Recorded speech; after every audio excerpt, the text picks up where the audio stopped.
पाठ 7 बालक का स्वप्न के प्रश्न उत्तर। प्रश्न 1, राजा के प्रश्नों को किसने हल किया? उत्तर, राजा के प्रश्नों को बंदी मंत्री ने हल किया। प्रश्न 2, सेठ ने पहली बार स्वप्न की बात बालक से कब पूछी? उत्तर, सेठ ने पहली बार स्वप्न की बात बालक से तब पूछी जब वह रात्रि में स्वप्न में चिल्ला उठा। प्रश्न 3, राजा ने मंत्री से कितने प्रश्न पूछे? उत्तर, राजा ने मंत्री से 3 प्रश्न पूछे। प्रश्न 4, स्वप्न का बालक पर क्या असर हुआ? उत्तर, स्वप्न देखने के बाद बालक दृढ़ निश्चय होकर अपने लक्ष्य को पाने के लिए मेहनत करने लगा। प्रश्न 1, सही उत्तर का क्रमाक्षर छांटकर कोष्टक में लिखें। अ, सेठ ने उस लड़के से स्वप्न की बात पुनः पूछी पर वह टाल गया। उस दिन के बाद से ही बालक छिप गया, बालक भाग गया, बालक छिपकर पढ़ने लगा, बालक नौकरी छोड़ कर चला गया। उत्तर, बालक छिपकर पढ़ने लगा। ब, जमींदार ने बालक को बुलाकर कहा। क, नौकरी छोड़ने को। ग, बाजार जाने को। ख, काम करने को। ग, स्वप्न की बात बताने को। घ, स्वप्न की बात बताने को। प्रश्न 2, रिक्त स्थानों की पूर्ति करें। अध्ययन, अकस्मात, साधारण, नौकर, सूझबूझ। खालिस्तान, अकस्मात एक दिन वही जमींदार राजा के यहाँ आया। ख, उसने अपना अध्ययन चालू रखा। वह किसी प्रकार अपनी सूझबूझ से राजा के यहाँ प्रसाधारण नौकर हो गया।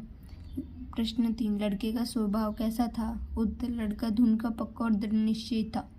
प्रश्न 4, जमींदार ने बालक से क्या कहा? उत्तर, जमींदार ने बालक से कहा, लड़के, या तो तुम मुझे अपने स्वप्न की बात बता दे, अन्यथा आज ही मैं तुझे अपने यहाँ से हटा दूंगा। प्रश्न 5, पड़ोसी राजा ने 2 घोड़ों को क्यों भेजा? उत्तर, पड़ोसी राजा ने उस राजा और उसके मंत्रियों की चतुराई जानने के लिए 2 घोड़ियों भेजी और पूछवाया कि इनमें माँ कौन सी और बेटी कौन सी है। प्रश्न 6, राजा ने मंत्री को क्या धमकी दी? उत्तर, राजा ने मंत्री को धमकी दी कि या तो वह स्वप्न के बारे में उसे बताए या फिर दंड के लिए तैयार हो जाए।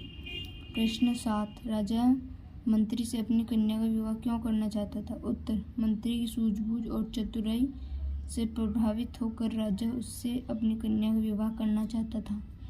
प्रश्न 8, मंत्री को अपनी सूझबूझ और चतुराई का क्या लाभ हुआ? उत्तर, मंत्री को सूझबूझ और चतुराई से प्रभावित होकर पड़ोसी राजा ने अपनी कन्या का विवाह उससे कर दिया तथा अपना आधा राज्य भी उसे दे दिया। इस राजा से भी उसे बहुत सारी चल अचल संपत्ति प्राप्त हुई। प्रश्न 9, मंत्री राजा के स्वप्न में क्या दृश्य देखा था? उत्तर, मंत्री राजा ने स्वप्न में देखा था कि वह विशाल महल के सुसज्जित कक्ष में पलंग पर लेटा हुआ था। उसकी पत्नी उसके पास बैठी थी, कई नौकर उसकी सेवा में लगे हुए थे। प्रश्न 10, लड़के ने स्वप्न की बात सबको कब बताई? लड़के ने राजा बनने के बाद सबको अपने स्वप्न की बात बताई, अर्थात सपना पूरा होने के बाद ही उससे ये बात बताई। धन्यवाद।